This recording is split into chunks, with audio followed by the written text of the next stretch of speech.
साताऱ्यातून आपले प्रतिनिधी तुषार उपनवर आपल्याशी जोडले गेलेले आहेत। तुषार, मतदानाला सुरुवात झालेली आहे का? काय अधिक अपडेट आहे तुमच्याकडे?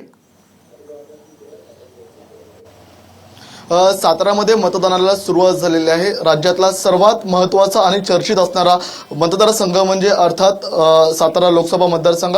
सातारा लोकसभा मतदारसंघामध्ये आपण जर पाहिलं तर गेले 2 टर्म या ठिकाणी आपण जर पाहत असाल तर राष्ट्रवादीचे जे विद्यमान खासदार आहेत उदयनराजे भोसले यांच्या विरुद्ध आपण या ठिकाणी शिवसेनेचे नरेंद्र पाटील हे या ठिकाणी उमेदवार आहेत। आपण जर पाहत असाल तर नरेंद्र पाटील यापूर्वी राष्ट्रवादी पक्षामध्ये होते, ते काही काळानंतर ते भाजपमध्ये गेले आणि आज त्यांनी शिवसेनेमध्ये आहेत। आपण त्यांच्याशी बातचीत करणार आहोत की त्यांनी आता मतदानाचा हक्क बजावलेला आहे। काय सांगाल, तुम्ही आता मतदान केलेलं आहे, यावेळेचं मतदान हे कोणत्या स्वरूपात असेल? भारत देशामध्ये सगळ्यात मोठी लोकशाही ही मानली जाते।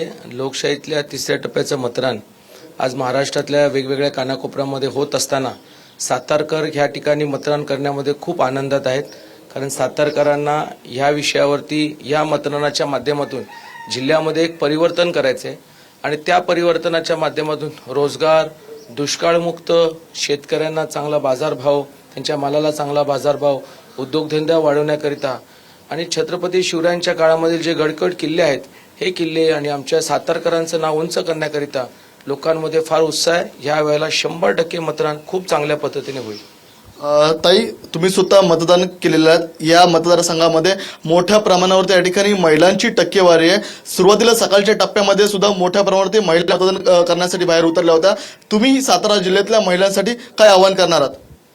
मी एवढंच सांगेन की 47% या सातारच्या मतदारांपैकी या महिला मतदार आहेत। मी आपल्या चॅनलद्वारे इथे आवाहन करते की महिलांनी आता जागरूक व्हायची गरज आलेली आहे। महिला कुठेतरी आता इतिहास घडवतील हा असा विश्वास मला या सातारच्या लोकसभेच्या निमित्तानं सांगावासा वाटतोय। महिला विश्वास घडवतील, मात्र तुम्ही काय सांगाल की गेले 2 टर्म उदयनराजे भोसले या मतदारसंघाचे या ठिकाणी विद्यमान खासदार आहेत आणि तुम्ही या ठिकाणी काही काळापूर्वी या ठिकाणी शिवसेनेमध्ये दाखल झालात, या ठिकाणी उमेदवारात। या लढतीकडे नेमकं कसं बघता तुम्ही?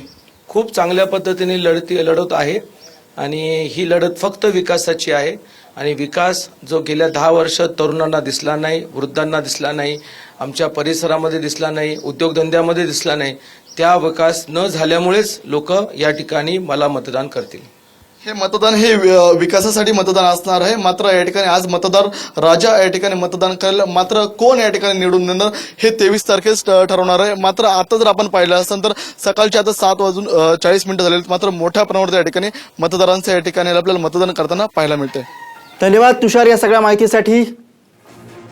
तर तुषार उपनवर आपले प्रतिनिधी साताऱ्यामधनं आपल्याला तिकडच्या मतदान केंद्रावरनं माहिती देत होते। त्यांच्याबरोबर शिवसेनेचे यंदाचे उमेदवार हे नरेंद्र पाटील सुद्धा उपस्थित होते, त्यांनी सुद्धा आपल्या मतदानाचा हक्क बजावलेला आहे।